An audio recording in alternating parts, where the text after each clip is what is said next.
আজ আমরা জানব বর্ধমানের বিখ্যাত মিষ্টি সীতাভোগ সম্পর্কে। এই সীতাভোগ একটা ছোট ছোট পনিরের বল, চালের আটা এবং চিনি দিয়ে তৈরি একটা বিশেষ মিষ্টি। এই সীতাভোগের ইতিহাসটা কি?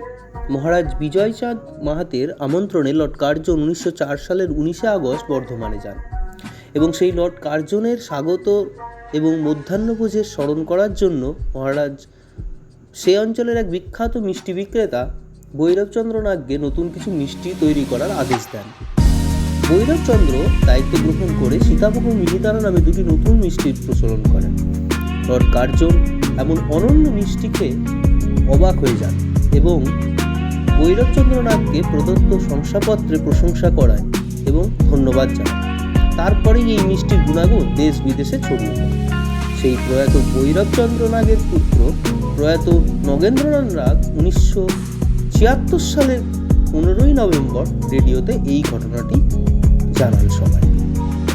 তো আমার চ্যানেলে এই রকম ভিডিও পাওয়ার জন্য কমেন্ট করুন, সাবস্ক্রাইব করুন এবং একটা ছোট্ট লাইক দিয়ে যাবেন।